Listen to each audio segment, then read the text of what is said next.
Hello and welcome to the joint MDB pavilion here at COP26. Today we're having the first of a series of joint MDB events. This is the opening one where we'll be talking about Paris alignment, the work that the MDBs have been doing jointly, and giving a progress update on what we've been doing since COP25 and where we're going in the future. There will be on the following days an event on different topics that the MDBs are also jointly working on, and at the end of this event we'll tell you about that, and we invite you of course to join as many of those as you like. They're all at the same time, which is 12:15 UK time.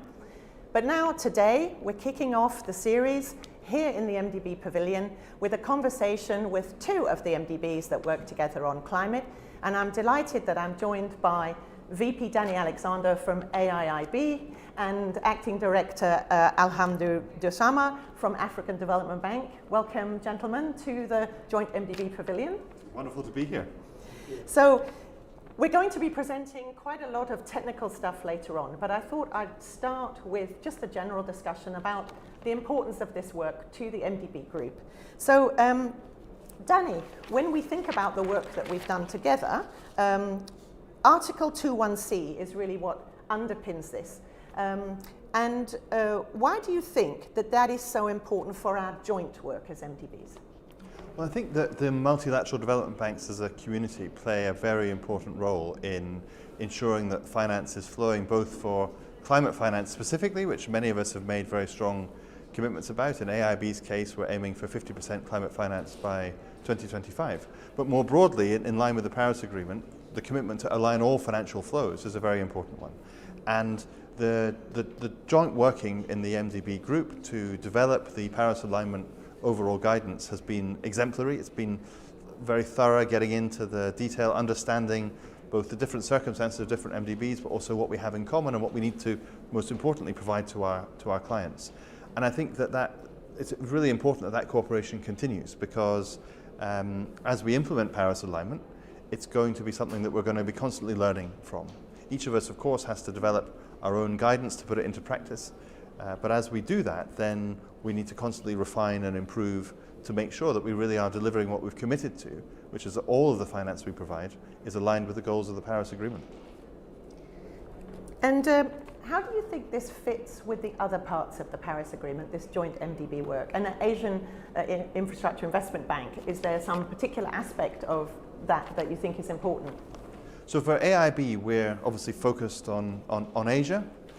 We're focused on infrastructure, and so the parts of the Paris Agreement which focus on climate change mitigation, that's a key driver of the kind of infrastructure we're going to be investing in the future years. The infrastructure for tomorrow needs to be low carbon, it needs to be renewable energy, it needs to support countries on those pathways. But I think also adaptation is critically important. If you in Asia, hundreds of millions of people will be affected by the consequences of climate change. And so we need to make sure that adaptation is built into every single project that we do. And that's a key part of what Paris alignment will help us to achieve. Thank you. So Alhamdou, from the African Development Bank perspective, why is it so important that MDBs come together jointly on this topic? Thank you very much for this question. Actually, MDBs have been already working closely together since 2011 under the Joint Working Group for Climate Finance Tracking. So there is already experience that we are building on. And this provides us with an opportunity really to strengthen the collaboration, especially that now we are working on the Paris alignment. And this is important for us because collaboration and coordination are key if we have to successfully implement climate actions in our various geographies. And MDBs have also comparative advantage on particularly finance, but also on policy support. So we need to leverage on those comparative advantages in order to support our member countries. And I believe that with the work that we are doing right now on the Paris alignment, we will be able to strengthen our collaboration further, building on our respective mandates, but also taking into consideration our different contexts. Because the African Development Bank, for instance, is operating largely in Africa. And this is a region that has a specific context when it comes to climate change. This is the most vulnerable region in the world. Actually, all the top 10 most vulnerable countries in the world are in sub-Saharan Africa. So this is a very difficult situation for that region. And that's the reason why, among the 6 building blocks of the Paris Alignment, the African Development Bank is prioritizing the building block number 2, which is about adaptation. Because adaptation is Africa's priority, and we are prioritizing also adaptation. And over the last 3 years, we have been making a lot of effort on adaptation. We met our parity target on adaptation since 2018, and we even exceeded it in 2019 and 2020. So we want to really build on that work, and this is thanks to the collaboration we are having with the other MDBs. And we also want to make sure that the other MDBs could also make greater effort on adaptation moving forward. Thank you. Well, indeed, I think everybody's making more efforts on adaptation because every part of the world is already being struck by impacts, although, as you said, Africa is a very hard-hit region. Actually, at EIB, we're launching our adaptation plan next week. We're very excited about that, our first adaptation plan. But if I can come back to this joint MDB work, of course, it's important for us to work together, but where do you see the added value in the wider context, added value for countries and so on, of us doing this jointly? I think the most added value MDBs are bringing is, as I said, on finance. From what we see, we have been making a lot of effort over the last 10 years on that particular aspect. And as you know, there are a lot of expectations on MDBs on that particular area, especially in the context of mobilizing the 100 billion climate finance per year. And I know that MDBs are already doing their part, but we need to do more. Actually, I see the 100 billion as a flow. And given that we are at COP26, there is a need to define a new target. So MDBs are going to play a role in helping the global community to set a new target on climate finance, but also help the global community to achieve the current target of 100 billion. But most importantly, I think one specific added value for MDBs is really to support the upstream work. And I'm glad that as MDBs, we are pushing for having a facility on long-term strategy. And this is where really we have a comparative advantage also to support our countries to get their long-term strategies in place in order to better plan their interventions in the future. And currently the situation doesn't look good for Africa, for instance. As I speak, only 2 African countries have developed their long-term strategies, which is not good because we are talking about net zero by 2050 or beyond. So if there is no such policies and strategies in place, it is going to be difficult to achieve the net zero targets. And as MDBs, we really need to work together in order to, and we have the tools, all the necessary means of implementation in place to do that. So I believe that this is an area where we have an added value, and we need to strengthen our work on that. Yes, I certainly agree with you there. So let's just take a little bit of a look back. It's actually 2 years since the last COP because of the pandemic. So what do you think have been the biggest breakthroughs? I mean, we've been working away, the climate teams have been working away, doing a lot of work, piloting, testing, writing, consulting.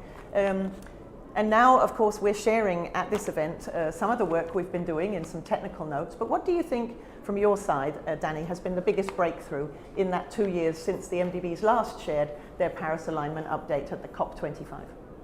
Well, at COP25, the commitments made were at a very high level. And so a vast amount of practical work has had to be done to produce guidance notes, to produce common methodologies that can be applied, to road test those. I mean, I have to say, I think that the climate experts, the climate working group across the MDBs have to really be commended for the work that's been done, because it's resulted in a Paris alignment framework which can be applied across all the MDBs, which is extremely rigorous and clear about how it thinks about mitigation, how it thinks about adaptation, how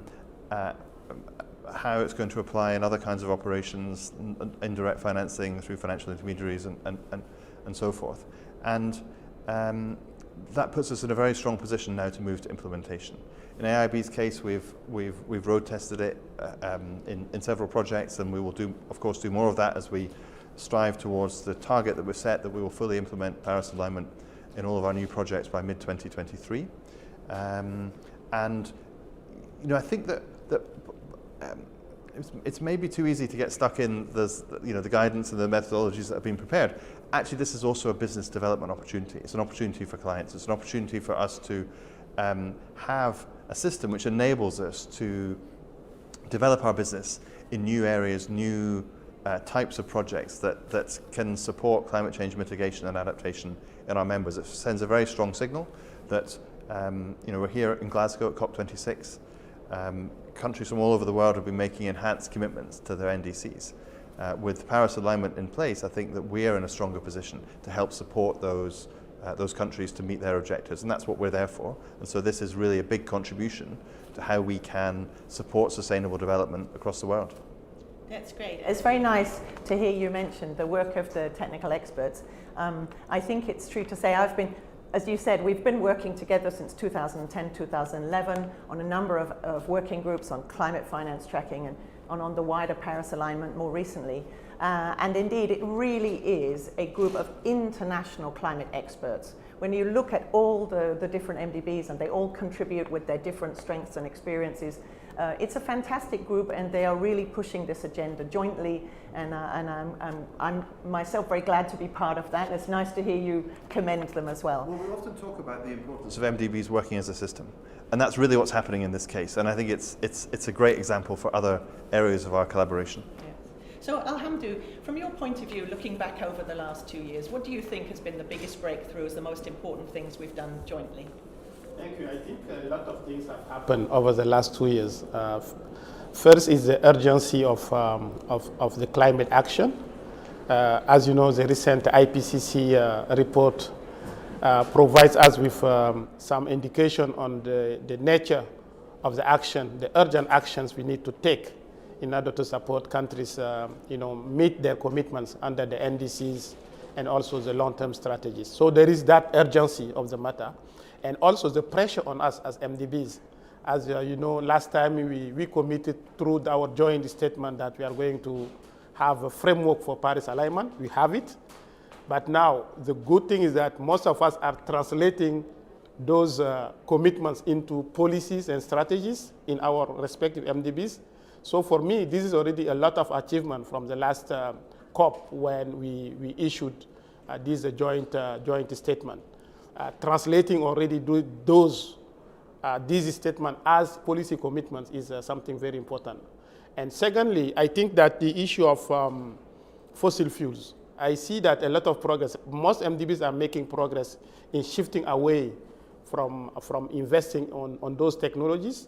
For us, for instance, in Africa, FDB has decided to shift away from coal investment. We have not been doing coal since 2009, but we have translated that into a policy commitment. So it's already, I see that as a very important breakthrough since the last COP we met. And I also think that the MDBs have also come together collectively in terms of in providing climate finance, as I said earlier. Despite the current situation of COVID pandemic, the crisis, our efforts in mobilizing and providing support in terms of climate finance, but also capacity building in our countries is very important, and it has been increasing. So I think we need to build on that momentum in order to strengthen this contribution that we are making to the global community. Yes, absolutely. No, it's important to note that, of course, MDBs have been asked to step up on the pandemic during those 2 years as well. And it is, as you say, important to note that we've been doing both. We've been supporting countries and clients on the pandemic, stepping up on health and research on vaccines and many things like that, while still actually keeping the wheel turning on this essential aspect of climate change. And in fact, As I mentioned, the documents that we're sharing, they're technical working documents, but they're shared today on the webpage for this joint event. And there you can see some of the work we're doing, including looking at this very challenging question of coal and fossil fuels, as you mentioned, Alhamdou. So one last question to you. I'm going to ask you, what do you think for the future now? So from your point of view, from your institution, what's the next big step as we go on from COP26 towards COP27? Danny? So, as MDBs, we all have ambitious goals that we want to meet in terms of how we're going to accelerate our climate finance. In EIB's case, by the end of the decade, our annual climate finance will be more than 4 times greater than it was at the start of the decade. And so, of course, a lot of implementation work to do on Paris alignment. But I think also, as Alhamdou mentioned, the long-term strategies facility that is under consideration is a very important initiative, because part of Paris alignment is to align with the long-term strategies that our members have for implementing Paris Agreement themselves. And so the facility to help, especially less developed countries, to prepare those strategies will be very important to then enabling us to finance even more of what they're doing. I think the second aspect is related to the private sector. So we're here today, it's Finance Day at COP26. We've heard some major commitments made this morning. Mark Carney was talking about $130 trillion of finance that's available from the private sector. And so I think that all of us, in different ways, will need to think more carefully and step up the work we do to help using our own commitments to climate finance to unlock much greater amounts of private sector finance for this area, because without that, it's not going to be possible for the world to meet the goals that are being set in Paris and that are being enhanced here in Glasgow. And I think that's maybe the next big responsibility that we have as institutions. Yes. No, it's good to remember that our building block 3 in the MDB's 6 building blocks is about accelerating the transition through climate finance. So it's not just about counting it and tracking it, it's also about mobilizing more private finance, helping clients accelerate their project pipeline, etc. So it's more proactive than just a methodology for tracking. So Alhamdou, the last question to you. What's your forward looking? What do you think is the next big step? For me, next steps include maybe three key elements. First, we need to operationalize the Paris Alignment Framework. It is already designed. We have few methodologies in place. We have been testing those methodologies. Now it's time to really speed up the implementation of the 6 building blocks. And for us, one particular building block is important, the building block number 4. Because, as I said, having just 2 African countries out of 54 developing their long-term strategy is not good enough. And that's why we hope that the facility on LTS is going to help moving us in the right direction. I expect this facility will be established. And the second aspect is the building block number 3, finance, as you said. Look, Africa, for instance, has only access to 3% of the global climate finance, 20 billion last year, out of the 632 billion for climate finance last year. And out of the 20 billion that Africa received, 2 billion were mobilized domestically. So it leaves you with only 18 billion. So for us to respond to that challenge, we are coming up with new instruments, like the Africa Adaptation Acceleration Program that we have just launched yesterday. And we are rallying a campaign to mobilize resources for that initiative, because it is a transformative program to accelerate adaptation action in Africa. We are also piloting other innovative instruments like the Adaptation Benefit Mechanism in order to put value on adaptation and resilience. Because so far, a private sector is afraid in investing in adaptation. How can you make a strong business case for adaptation? So these are instruments that we are developing, as well as private sector, as already mentioned. We have the African Financial Alliance on Climate Change to bring on the table the key players, the key providers of finance, private sector, financial industry, in order for them to play their role, but also to green their portfolios in order to contribute to climate action. So for us, these are the next steps: having more and more private finance, help Africa access more and more climate finance, and help them also at the policy level in order to get the right long-term strategies in place, but also to enhance their ambition under the NDCs, the revised NDCs. Thank you. Well, thank you both very much. Thank you, Danny. Thank you, Alhamdu. We're now going to go to a technical panel, but thank you for being with us. And I hope that you'll also listen in or join some of the other joint MDB events in the coming days. Thank you. Thank you. Thank you.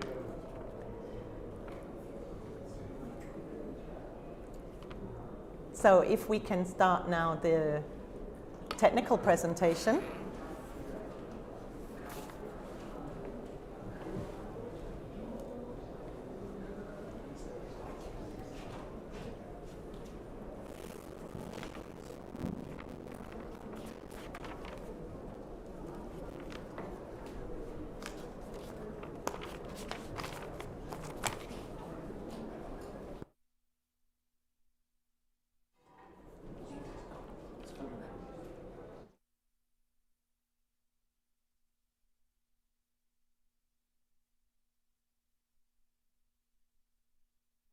So thank you everybody for staying with us online.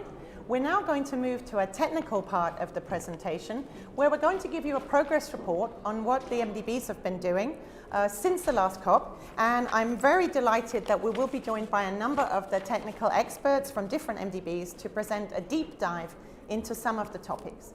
But if we can just start by looking at the overall situation in terms of where we've come from on Paris alignment and where we're going to. So next slide, please. So some major highlights since the last COP.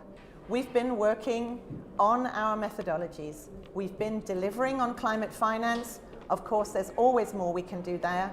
And we have been also, as we heard just now from Alhamdu, been working extensively on the pandemic solutions as well. So where have we got to now? Well, we are now going to show you today a few of the more specific deep dives into some of the technical aspects. Next slide, please. This is where we're going from the COP26.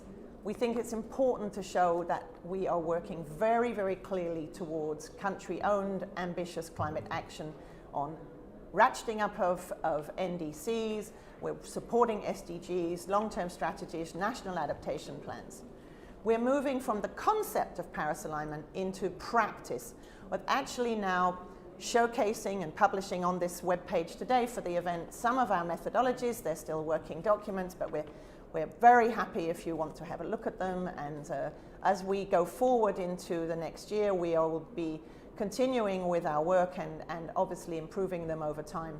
And also, I think importantly, individual MDBs will put them into practice in their own mandates and their own organizations, and maybe they will find that they need to adjust them, and this is going to be very important as well. Next slide, please. So we're going to give you a bit of an update on where we've come from. We're going to tell you a little bit some of the lessons we've learned, and we're going to look a little bit towards the future where we're going. Next slide, please. So for those of you that don't recognize this beautiful diagram, this is the 6 building blocks of the MDB's Joint Paris Alignment Framework launched in Katowice. And I'm going to very, very briefly run you through them all. Why did we come up with these 6 building blocks? Well, immediately after the Paris Agreement was agreed, the MDBs got together, the climate teams of the MDBs, and they looked at Article 2.1c of the Paris Agreement and said, okay, finance flows, what does that mean? When you're an MDB, what does that mean? And we talked about all different kinds of finance flows, and we came up with this system to really look at every aspect of what we might be working on. Although it's important to say that depending on the MDBs, some may prioritize one or other of them more than others and work at different pace on the different building blocks. We already heard just now African Development Bank explaining their really serious focus on building block 2.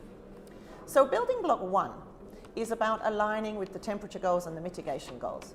It's about new operations and how they should be aligned, but it's also about looking at our portfolios, identifying transition risk, managing transition risk in the portfolio.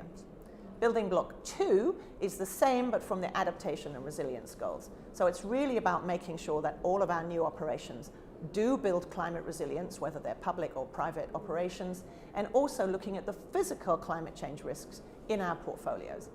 And it's important to highlight that when we look at our existing projects and we identify risks, these are risks for our existing clients, and so there's a question there, a very important question about can we best support countries and other clients dealing with these climate risks, and I'll come back to that in building block 4.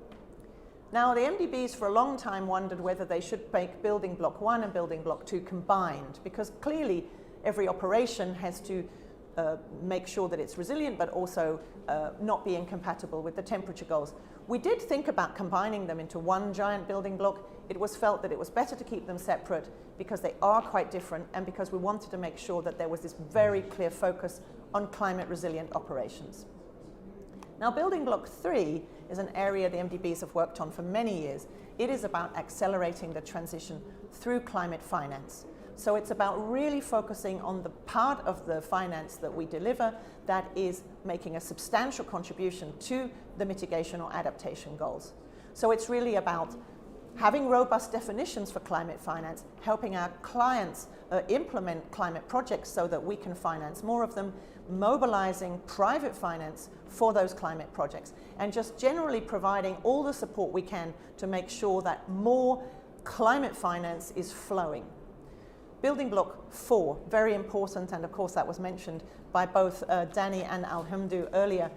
This is about strategic engagement with our clients, policy engagement, and helping our clients with their long-term plans, whether they are public or private clients, whether they're countries or corporates. And I think all of us would agree that this is an incredibly important part of Paris alignment. And in fact, when we think about our existing clients in our portfolio, this is then links to building block 4. So we have new clients and existing clients, countries, corporates, banks, cities, regions, all of them we want to support with our building block 4 work. Building block 5 is about transparent reporting related to Paris alignment. So it's about reporting what we're doing on operations, but it's also about, for example, talking about and reporting transparently on our climate impact, on our governance, and so on. And that is a very important work stream we're working on together. Lastly, I think you could call building block 6 walk the talk, or put your own house in order, whatever you want to call it. It's about really looking at what we do internally, our buildings, our travel, our treasury, etc. And there's a separate working group very actively thinking about how can the MDBs work on joint methodologies for building block 6. Next slide, please. So we've worked for a number of years on how we can look at direct operations. And I'm pleased to say that on the site today for this event, you can see our working document on building block 1 and building block 2 methodology for direct operations. I'm not going to go into all the details because I think the best thing is that you take the time when this event is finished to have a look at the documents, have a look at the methodology that's being piloted already all during this year in the MDBs, and give us feedback if you want to as well. What we're going to do, next slide please, is show you a little bit about what it means for the direct financing, and then I'm going to hand to a colleague who's going to tell you, you can see the third red circle there on intermediated finance. This is very much the new work that we're doing. We're thinking now about how best to roll out a methodology for finance that's intermediated, and we will be handing over to a colleague to give you a bit of a deep dive into that, because indeed that's our latest work. Next slide, please. So very simply, the building block 1 assessment framework is indeed a questioning framework for all new operations, focusing in where the emissions really need to have a more in-depth analysis. Again, you can see these graphics in our documents. They're much easier to read in the document, but it's a questioning framework that looks at country plans, looks at emissions, looks at compatibility with sector strategies, etc. Next slide. It also has lists in this working document of universally aligned and non-aligned projects. And I think that's an important thing that helps us determine where we need to focus our efforts. So when you look at the universally aligned list, it clearly means that there's a much lower risk there of any major transition risk and incompatibility with the temperature goal. When you see the universally non-aligned list, clearly we're identifying that those activities we believe are not aligned with the temperature goal. Next slide, please. There is a methodology online, and I encourage you to have a look at that. It looks about several things which are really important in terms of, for example, is the project compatible with the NDC and the long-term strategy? What we're going to be doing is exchanging experience on this as we go forward, looking at how this is working in practice within the MDBs and seeing how to improve it. Next slide, please. For adaptation, again, a questioning framework with 3 steps, actually very similar to the 3 steps in the adaptation finance tracking methodology that we've been using for 10 years. That was obviously a logical development. We don't want to create a wholly different process-based approach. And so the adaptation teams and the MDBs have developed this questioning framework for adaptation and climate resilience, which is very similar to the adaptation finance tracking questions that we ask. Next slide, please. When we look at climate resilience, we can see that it's really important to look at have not only the assets but also the systems and the stakeholders around the project been looked at to see what are the physical climate change risks and vulnerabilities. Have measures been identified that address those risks and vulnerabilities? And is it consistent with the adaptation policies and strategies that are in place? Next slide, please. So now I'm going to hand over to my colleague Francisco Avendo in IFC, who's joining us virtually. I hope that we have Francisco online. There he is, fantastic. So over to you to present this new work that we've got now on intermediated financing. Thank you, Nancy. Can you hear me well? Very good. Well, when it comes to the Paris alignment of financial intermediaries, we need to realize that a fraction of multilateral banks' finance comes from financial intermediaries' investments. So, and not every financial institution that is making business with, doing business with MDBs is at the same stage. So we have from very small non-banking financial institutions specialized, let's say, in microfinance in sub-Saharan Africa. And in the other side of the spectrum, we have large multinational banks that have subsidiary operations in emerging economies. So, and depending on where they are, they may have different capabilities. So in a nutshell, the Paris alignment approach is about making sure that MDB financial flows through financial intermediaries is not undermining the mitigation and adaptation or climate resilient goals of the Paris Agreement. And we do that by combining different approaches. For example, we borrow much of the criteria that is being applied to real sector or direct investments for Paris alignment. At the same time, we also look at how the MDB financial flows are happening. In most cases, we may have a ring fence type of flow in which the MDB funds are going only into specific transactions. Then we can look at those specific transactions to see exactly how they are consistent with the Paris goals. But others, in other times, the MD financial flow may go into the broader application within the financial institution, and in that case, we need to work on a credible pathway, so that the partner financial institution may transform over time into a more aligned practice. So this comes. Of course, supported by different activities, including the work of multilateral development banks with regulators, also with the availability of joint resources and joint tools, for example, LTS, and that can help to shape really what is the operational context of financial intermediaries. Next one, please. So in summary, we need to look at how the MDB financial flows information, related information, can be used for defining or determining that we have alignment of the flows. Much of this will depend on the support that MDBs could provide to the financial intermediary, so they can develop capacities, they can prepare their systems and move into being Paris aligned. Of course, the expectations have to be consistent with the amount of support and the amount of resources that are channeled through the MDBs, also with the readiness stage and what capabilities does the financial institution have.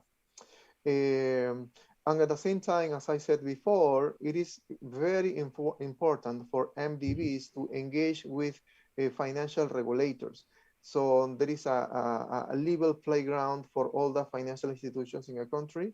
And therefore, when MDBs come to provide finance to a financial institution, there is a consistent approach, not only in that financial institution, but to the extent possible to other peers in the system.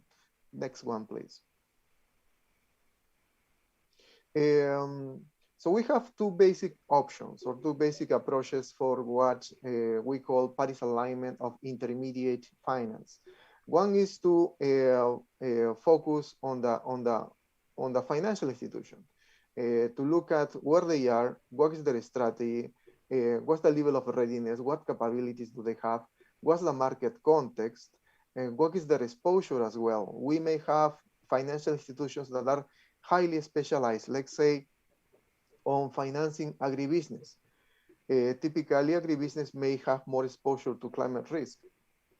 So therefore, the pathway for them will have to take into account those particularities to make sure that the milestones and the targets that they put within this pathway are consistent with their context and capabilities, and of course with the regulation context. The second option is to look at the specific funds that are being channeled through the financial institution, and then have a very granular assessment of those specific funds to see how each of them align with the mitigation and adaptation and resilient goals of the Paris Agreement. So that means applying for mitigation goals the criterion that has been mentioned by Nancy for direct investments. For example, no coal power, and looking at how the financial institution could include some practices that improve how they assess sub-projects, so to have more information on each sub-project or sub-loan. And then when it comes to alignment with the adaptation goals, in the case of a specific use of proceeds, make sure that those proceeds are used in a way that climate risk is properly considered. And this doesn't happen necessarily overnight, especially for those very small microfinance institutions that may be providing, let's say, some initial capital for farmers. So in those cases, there has to be like a learning curve in which MDB do a lot of hand-holding with the institution to make sure that they prepare their systems, prepare capabilities in their staff, and they are able to assess sub-loans or transactions in a way to provide a better management of climate risk over time. Next one, please. All in all, we need to work as a group. So we need to pool expertise. NDBs have been collaborating for a long time already, but now more than ever, it is critical for NDBs to scale up the level of joint work so we can be consistent in our approach to Paris alignment of financial institutions, coming with the right messages and being consistent. Let's say that we have one MDB working now with a given financial institution, and some years later, or in parallel, some other MDBs also work with them. That work should be consistent and without reinventing the wheel. That means that we have to share resources and we have to coordinate on how we implement the approach. If you can put back the slide, please. Are we back online here in the studio? Yes. So, thank you very much, Francisco. Indeed, we're going to go straight now to Peter Anderson of EIB, who's going to talk about building block 3 and the important new developments in our climate finance tracking. Peter. Thank you. Can you hear me okay, Nancy? We can hear you well, Peter. I can't see the slides, but I assume we're on the slide about the common principles. We're just showing the climate finance slide, but we're going to go to the next slide, please. Now we're on the common principles. Okay, that's it. Thank you. Thank you. So Nancy mentioned the climate finance tracking methodologies are an important element of building block 3. And that's because these methodologies direct the climate finance investments that are made by MDBs and ensures that we have a harmonized approach. So the first set of common principles were actually published back in 2015, jointly by the MDBs and IDFC in the run-up to COP21. Then in COP24 in 2018, the MDBs and IDFC announced that we would review the common principles for mitigation finance. And this because we wanted to reflect the fact that the Paris Agreement had been in place since 2015. There were technology developments, and obviously we had lessons learned from the implementation of the common principles up until that stage. So we've undertaken several years of hard technical work since then. We've engaged with stakeholders in 2020, and finally we published the updated common principles just a few weeks ago on the 18th of October.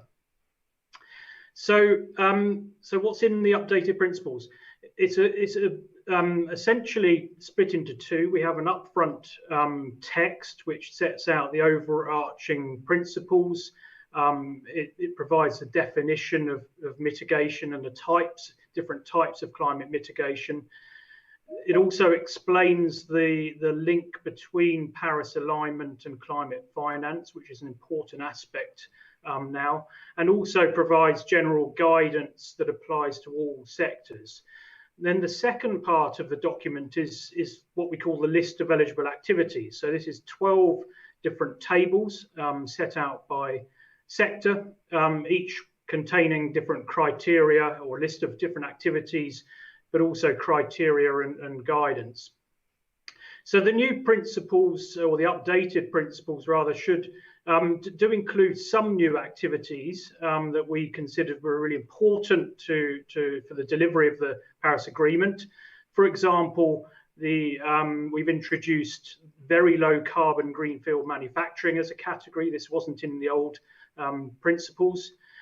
We've also tried to include restrictions where to avoid identifying as climate mitigation finance activities that would undermine the long-term temperature goal. So this is where we bring in the really important Paris alignment aspects around BB1, so the avoidance of lock-in in fossil fuels, not hampering development of low carbon options and so on. The new document provides much greater granularity in the list of eligible activities. So it's a much longer document now. So we're looking at a 60-page document rather than 6 pages of the old version. So it describes in a lot more detail what the different activities and subsectors are. And I think really importantly, it provides much more detailed guidance in the new version and the introduction of various qualitative criteria, whereas the old version only had criteria in certain places. So this really should improve the harmonization of climate finance tracking amongst IFIs that are using this methodology, and also helps, I think, transparency for other users of or external parties to understand what we are tracking. as part of this development, obviously there's other methodologies being developed internationally, in particular in parallel to the work we were doing, the EU taxonomy was being developed. So we've taken into account all of these developments. Several of the MDBs have been involved in both processes, so we've been able to link the discussions there. In terms of reporting, the MDBs are already using this new methodology, and it forms part of our Paris alignment reporting, and further aspects of that are being considered under Building Block 5. And just to conclude on this, just as a next step, the MDBs and IDFC have committed to take stock in 2 years' time so that we can review any specific implementation issues, and also to take a closer look at some of the transition activities across different sectors to ensure that we have consistency in approaches. And with that, I'll hand back to you, Nancy. Thank you. Thanks very much, Peter. That was very clear, and that was a great announcement from the MDBs and IDFC in October at the Finance in Common Summit. I'm now going to hand straight over to Kate Hughes from Asian Development Bank, who's going to talk us through some of the important work on Building Block 4. Thanks, Nancy. Next slide, please. So Building Block 4 focuses on strategy, engagement and policy development, as Nancy explained. And it's one of the key aspects to underpin our Paris alignment approach to take our support upstream and help countries to develop robust policy frameworks. As MDBs, we provide support to countries, subnational entities and non-state actors in all areas of planning and policy development. And despite the COVID-19 pandemic, in 2020, collectively the MDBs did expand their support on all aspects of policy, including support for NDCs, for LTSs, and just transition. In total, we've supported over 96 countries along the NDC and LTS cycle with various scopes of support. This includes 69 MDB engagements in 39 countries to help develop LTS, which is more than double the number that we did in 2019. We've also stepped up our engagement on just transition with over 15 engagements during 2020 at regional and country level, covering a variety of sectors. Next slide, please. One of the key areas that the MDBs have been working on together, increasing the level of financing and coordination, is for long-term strategies at the national, subnational and sector level, including exploring the potential establishment of a joint MDB LTS facility. As a group, we recognise the critical role of LTS both for countries but also to underpin our Paris alignment efforts. And many countries are working on preparing and submitting their LTS, and I know there's been a number of countries that have submitted them this week. But there's still a huge need for support that the MDBs can offer. For example, embedding LTS in national and subnational development planning, helping countries to start using LTS as a roadmap for investments and engaging the private sector, and starting the critical process of linking LTS to NDC updates, as well as other key national planning for SDGs, national adaptation plans. As countries develop their understanding of the role of LTS, we expect the demand for MDB support to grow. Next slide, please. This year, the MDBs have developed shared high-level principles to guide each institution in its support to countries in developing robust, inclusive and ambitious LTS. This set of principles is a joint high-level set, but each MDB will apply it to its own operations in a way that suits its particular client countries and operations.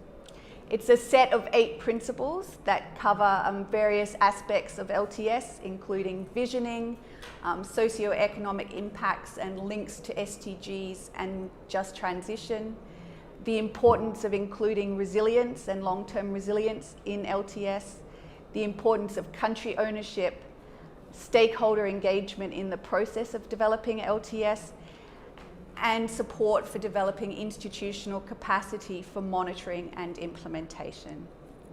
We'll continue to work on LTS as a key area of BB4 and the Paris Alignment Framework. Thank you. So I'll stop there and hand to my colleague Isabel to talk about just transition. Thank you very much. And I'm delighted to participate in this event. Maybe a few more words about the common work we've been doing on just transition.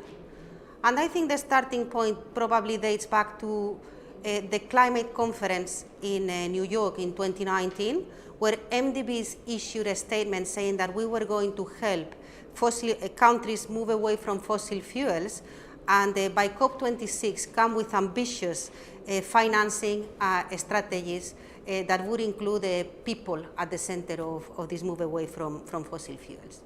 So during 2020 and 2021, we've been working together, and we soon realized that one of the areas that require a bit more common understanding was the proper definition of what a just transition means, because there are many different concepts that are floating around. And in order to be impactful, to be clear with our clients, and to be able to work together, we think we need to have a common understanding of what a just transition means. And these are the 5 principles that you can see on the slide at the moment. The first principle is really about the aims, delivering climate objectives and enabling the socio-economic outcomes. The principle 2, I think, would be about the tools. We will support the move away from carbon-intensive economic activities through financing, but also through policy engagement, technical advice, and knowledge sharing. The principle 3 is really about building and increasing the tools that we already have to help our countries and clients be more sustainable. Principle 4 is about the intention or the focus to mitigate the negative social economic impacts and increase opportunities associated with the transition. So to tackle the challenge, but also the opportunities that come with the green economy transition. And finally, the process. The process is about involving stakeholders who will be affected by the just transition, and having a transparent and inclusive process that involves them all. These principles set out the agenda, and Kate was saying a minute ago that we have developed already a wide range of activities where we are tackling those principles in our common or individual activities. Some examples would include reconversion of assets, for example, repurposing of fossil fuel assets into renewables or something else. We promote positive action for the affected communities, including the upskilling and the reskilling, and support to workers at risk of being made redundant. We help companies and regions and countries go through the closure of assets in advance, taking care of the social, the economic, and the environmental impact that will come with it. We help communities affected by the impacts of climate change adapt their livelihoods and create economic opportunities for them. We embed gender and social considerations in green projects and economic diversification projects. And finally, we have been very active in creating some forums where we bring together the key stakeholders and try to enhance and to promote other actors speaking to each other and providing additional funding that is needed. Thank you very much. Thank you very much. That was Isabel Blanco from EBRD talking to us about just transition. Can I have the next slide, please? So yes, we have 2 important aspects of building block 4, the client engagement that we've had presented by Kate and Isabel. We've got a lot of more work to do, and we will continue to work on this. I think whenever the MDBs come together and discuss Paris alignment, whatever place you start on that lovely, colourful cogwheel, you always end up, I think, coming back to building block 4 and the importance of supporting all clients, countries, public, private, small and large, because at the end of the day, it's not about us being resilient and low carbon, it's about our clients being resilient and low carbon. And so, next slide, please. We've put here a number of things that we're planning and working on. We know there's data gaps. We want to look at a particular aspect of adaptation and resilience and looking at mechanisms for making adaptation projects attractive. We need to work more, I think, on the phasing out of high-emitting technologies and how best can the MDBs do that by removing or supporting the removal of the social barriers that slow down that transition. There's a lot that we continue to do. Next slide, please. I'm going to very quickly show you a few slides on our reporting framework. We actually shared this in Madrid at COP25, and in fact, EIB has just taken over the reporting group after many years of great work from EBRD, and we're kicking off this work really discussing now what would be the important aspects of reporting in terms of the purpose of reporting on Paris alignment, some key principles and approaches, and what would be the the joint principles, for such reporting. Next slide, please. Some of the issues we've thought about already are that we have to think about the different building blocks, what would be important to report. I think the issue of risk and the issue of impacts are clearly going to come to the fore. One of the other things I think we hear a lot about net zero alliances here at Glasgow. The MDBs obviously are doing a lot of work on new operations, but increasingly we are talking together about portfolios, including some of the MDBs have become reporting members of TCFD. So there's a lot of work going on, I think, on the portfolio angle as well. But we will come back to you probably in 2022 with some more thinking about building block 5. Next slide, please. Of course, we already have some fantastic reporting that we're already doing. So here are 2 reports that you may know well. One is already the MDBs have produced joint reports about private finance mobilization for sustainable infrastructure and climate. And of course, our flagship joint climate finance report. This is the cover of the one from 2020, and you can look out for the 2021, hopefully around May, June next year. And now I'm going to hand over to my colleague, Gareth Phillips from African Development Bank, who's going to tell us a bit about the work we're doing on building block 6. Thank you very much indeed, Nancy, and it's a pleasure to be here. So if I could have the next slide, please. Nancy really captured it when she said that BB6 is about walking the talk. This is about putting our money where our mouth is and demonstrating that we're serious about doing these activities. And there are two clear aspects that we need to focus on. One is the direct or the internal sources of emissions. So these are activities where we make decisions that directly impact upon greenhouse gas emissions. And then there are external activities, or where we make decisions that act upon or create actions that happen outside the scope of our offices and buildings and so on, where we incur or create other sources of greenhouse gas emissions. So we undertook a stock-taking exercise amongst the MDBs, and we identified 6 key areas where we need to do further work. Next slide, please. So the 6 key areas that we're focusing on cover buildings, mobility, procurement, treasury, pension and governance. And I'll skip now to a couple of slides forward and just talk about some of the best practices. One more slide, that's it, thank you. We'll just talk briefly about some of the best practices that we've seen amongst the MDBs. So first of all, on buildings, we have, for example, a certification of some buildings, the LEED standards and ISO 14001 and so on, which encourage us to look at the greenhouse gas emission footprint from the operation of our buildings and do things like energy efficiency standards, managing energy consumption and putting in new technologies that help us reduce emissions from buildings. And indeed, if we are building new buildings, then that becomes a critical area to look for best practice. On mobility, interestingly, as we kicked this off, we were involved in a lot of travel, both for international meetings and traveling to and from work. But actually, COVID-19 has possibly one of the few upsides of COVID-19 has shown us that we can do a lot more work with video conferencing and teleworking, working from home and so on. And so I think we've made good progress towards addressing our greenhouse gas emissions associated with our travel. And perhaps as we come out of COVID-19, we need to make sure that we maintain those standards and don't slip backwards. So that will be very interesting to see how that area develops.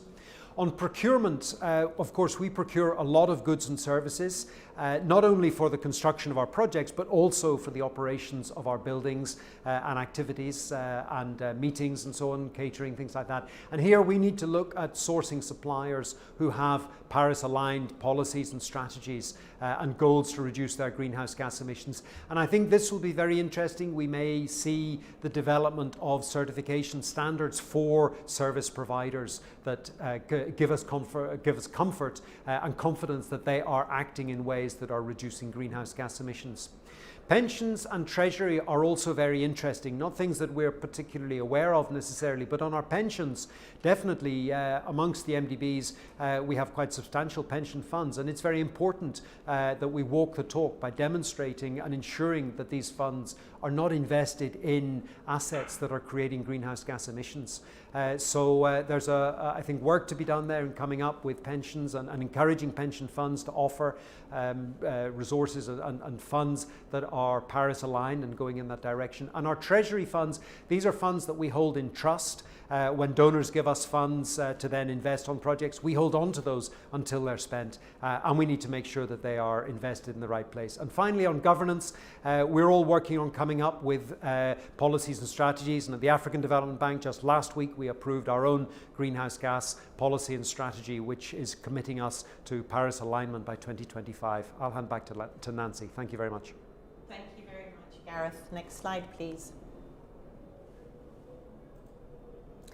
This is a timeline showing you how we're all working towards Paris alignment. Each MDB obviously comes up with its own timeline, but this gives you a general idea of where we're going as a group.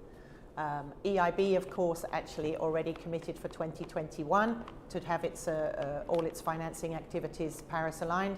Many of the other MDBs have strategically committed to dates, and we're all supporting one another in this enterprise, noting that MDBs have their own mandates and have to set their own dates. Next slide, please. So very quickly, there's a lot going on, as you heard. Frankly, we could have sat here for another 6 hours probably and told you a lot about what we've been working on. We've picked out a few things. You can look at the documents online for this event page. I've put here a few things that are really important for us going forward, and we did hear from both Danny and Alhamdu what they thought were the key next steps for the MDBs. Next slide, please. In the meantime, please do join us at the same time in events in this joint pavilion in the coming days, where there'll be more in-depth analysis of joint MDB work on particular topics. And now I'd like us to close out this event. I'm delighted that we have with us Mark Bowman, Vice President of EBRD. Mark, would you like to give us your thoughts on at the end of this Paris alignment progress update? Well, thank you very much, Nancy, for this opportunity to say a few closing words. And I know we're a bit short of time, so I'll try and be very brief. But I really want to thank colleagues today for all their presentations, and really just to say that the MDB common approach to aligning our activities and operations with the objectives of the Paris Agreement, obviously incredibly important, and obvious from the discussions today that our decision to work together on this has been absolutely right to respond to the demands of our shareholders, but also absolutely right in terms of the needs of our countries and the clients that we work with. Of course, also along the way, we've worked very much with partners outside the MDB system, and that's been extremely important, and will continue. As we've heard today, we've had some great presentations today. We've heard that we've made an enormous amount of progress developing the MDB approach to Paris alignment. We've heard about the journey since Paris, when the MDBs first announced their intention to align with Paris, the development of the 6 building blocks, and the great work that has gone on, the technical work that has taken place to develop guidance, methodologies, best practices, and to pilot the new approaches. And it's been absolutely fantastic to listen to all of this and to have this opportunity to showcase the progress that has been made. What I really want to do is just to end with 2 points. First of all, to kind of thank all of the teams for their excellent collaboration. I think that's been a very kind of strong theme that's come out of the discussions today, the extent to which the experts across all the MDBs have worked together to develop these methodologies, the kind of excellent collaboration and joint working. But also to say that the technical work has been extremely important, but this is more than just, we have to appreciate that this is more than just a technical exercise. Paris alignment is not just a compliance function, it's not just a kind of compliance activity. Paris alignment is a real game changer in terms of all of our activities, and it's a new organising principle for everything that we do, and it's the opportunity for the MDBs to make their contribution to achieving the goals of the Paris Agreement. So on that note, thank you very much to all of our participants. Thank you very much for everyone for attending today. Thank you. Thank you very much, Mark. That's very, very good to hear that message from a Vice President of one of the MDBs. Thank you to all of you online who've joined this today. If you're watching this as a recording on YouTube, please do share it. Please have a look at the page where the documents are, and thank you for joining us today. Goodbye.